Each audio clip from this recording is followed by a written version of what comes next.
Hello, this is Iannielli, a male to female transgender. And I was on the computer a lot today, did some tax returns, and I've been feeling better.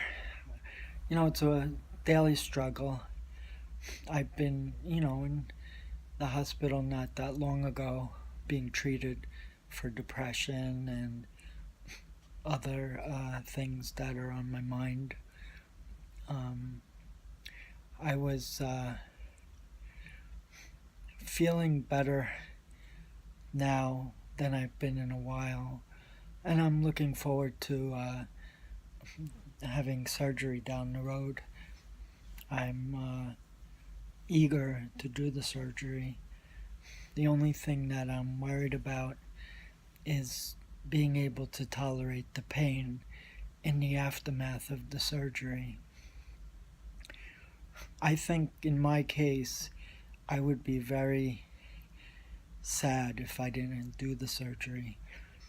Now, it's been not an easy road for me because I've been trying to do the surgery and I missed out on the last two attempts for various personal reasons. So now this is my third attempt, and I'm hoping that surgery will go through as anticipated, the insurance will come through, and obviously the surgeons will proceed with doing the surgery, and that I maintain a good, healthy diet, lose some weight, and stay healthy because I have some doctors, actually, the doctors that I see, my psychiatrist, my rheumatologist, my endocrinologist, and my, yeah, I think I said them all. My endocrinologist, my psychiatrist, my rheumatologist, oh, and my primary care physician. They're all um, informing me through blood tests that I have high liver enzymes elevated. And when I was in the hospital too, they said the same thing. And a lot of the concern is if I'm doing damage to my liver with the medication I'm on, because it's been asked of me if I drink, and I don't. I don't drink alcohol. I really never did. So it's got to be the medication. And once the psychiatrist was informed after my primary care physician uh, got the results of the blood test, they were put on alert. So my psychiatrist took me off a lot of my medications, my psychotropic medications. So now really all I'm taking is my hormones, estrogen, estradiol, and spiro, nalactone, which is essential in my male to female transition through hormones. And then I'm taking lamotrigine and benzotropine. So I'm only on four medications right now, and two of them are hormone related for my HRT. They took me off of Depakote, they took me off risperidone, they took me off Lexapro, they took me off Seroquel and Latuda. So many different medications that make your head spin. I don't even remember half of them, but I guess it's better to be on less medication than a whole host of medications. Um, so I'm trying to deal with this present issue. I even had a ultrasound as written for a script with my primary care physician. So we're waiting the results of that.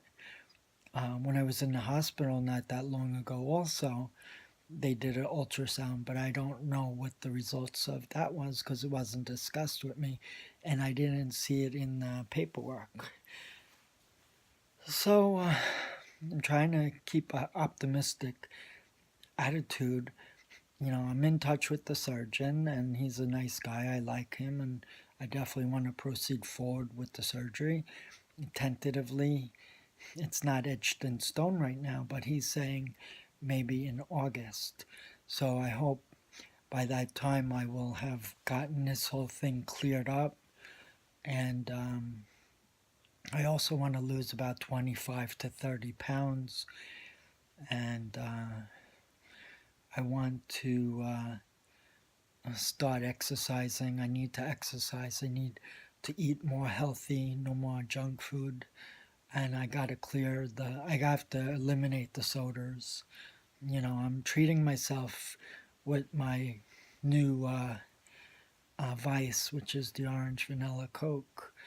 But I'm trying to stay of the mindset that I should drink water most of the time and eat lean meats, lots of vegetables, salads, avoid the carbs as much as I can, and just try to stay focused. You know, I know a lot of my friends who are transgender who've had surgery, whether they're male to female or female to male, went through with it and they feel very happy now. So I don't see why I shouldn't have this opportunity. I just hope that everything works out, the insurance works out, and the surgeons are all prepared, and I am too, of course. So I know it's going to be something that I need to be patient with. You know, it's not that far off, and I hope that it will happen. Um, and I think I can tolerate pain. The only thing that I'm concerned about is the dilation, because I know that's something I have to do for the rest of my life, and I'm not sure if it's going to be painful, but I know once I go through with the surgery, that's a must. That has to be something that I need to do on a regular basis.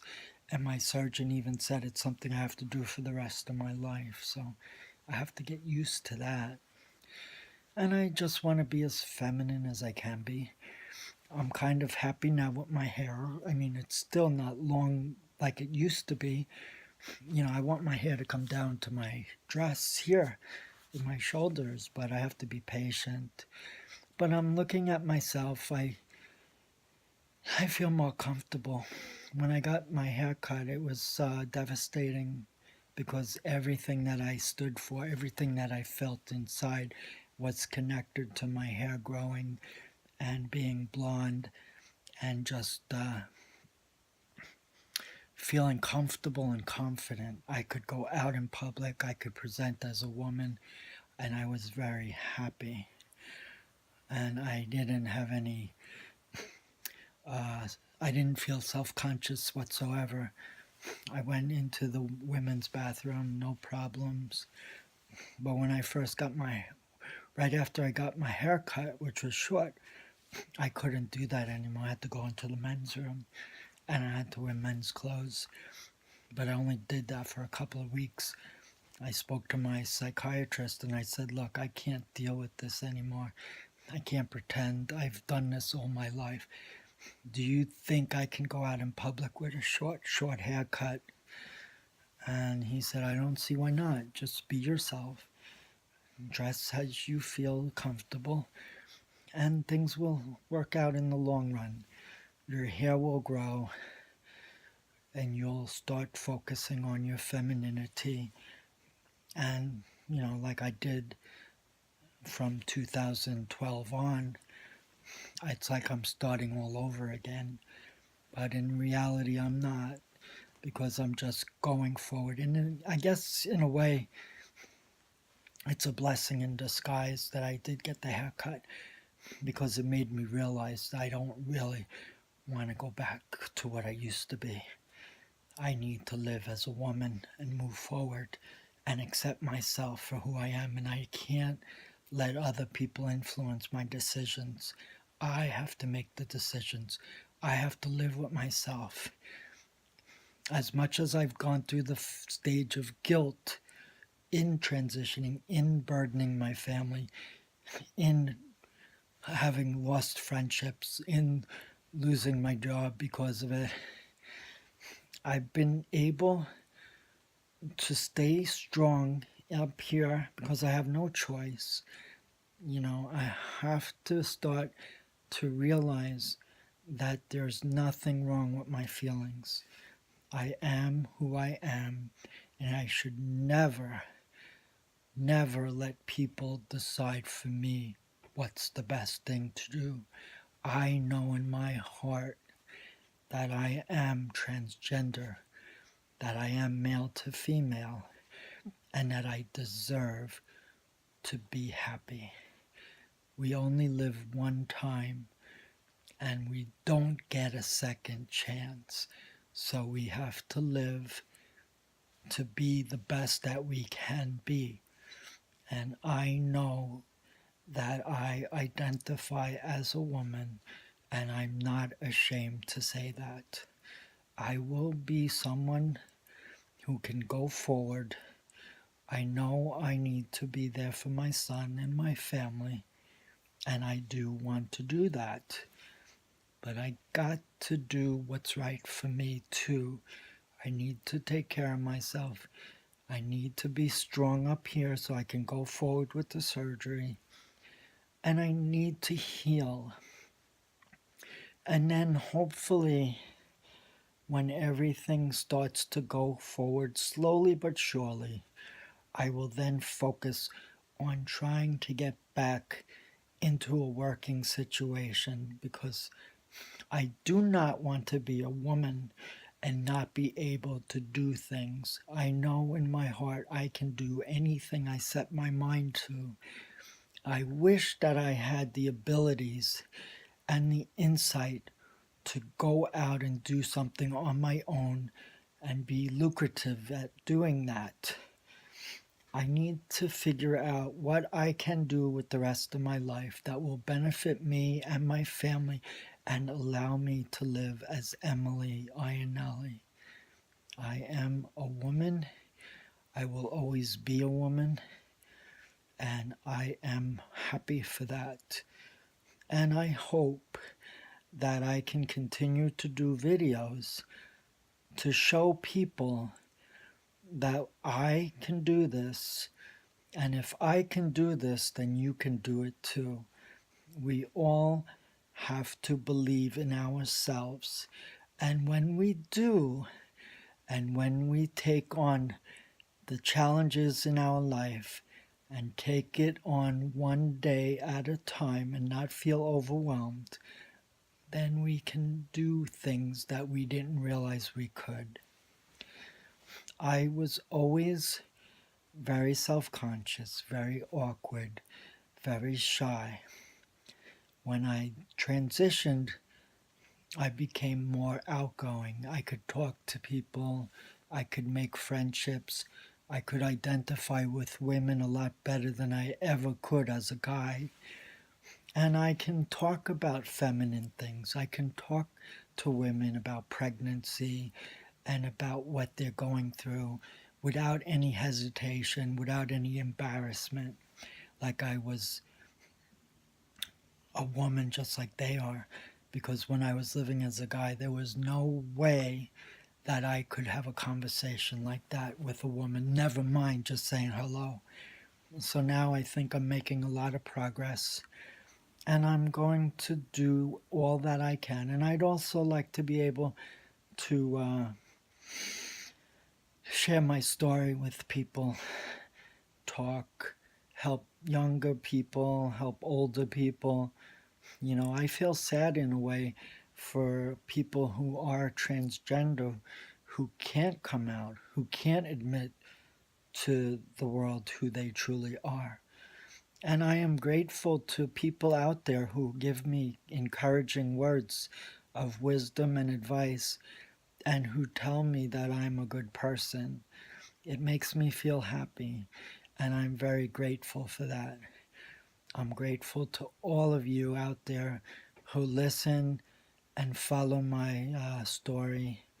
And I do promise you that I will cover all my days before surgery as much as I can without being redundant, so I can kind of guide you to what it's like anticipating surgery and getting to the point where you're just about there, and then before you know it, you're at the hospital, you're being administered anesthesia, you have the team introducing themselves, prepping you for surgery, you're on the table for a long time. Then, when they're done, you eventually wake up and they tell you the surgery was successful and now you can live your life. That is my hope, and I want to be happy and strive for that. And then I'll let other things happen as they come. And I need to help my son too. Before I can help my son, I have to help myself. I love you all. I wish you well. And if you're transgender and you're seeking someone to reach out to, there are lots of people on the internet who have gone through all of this and they helped me. So I hope in some way I can help you and others. I'll say goodnight for now until the next time. I love you all. Have a good night. Take care.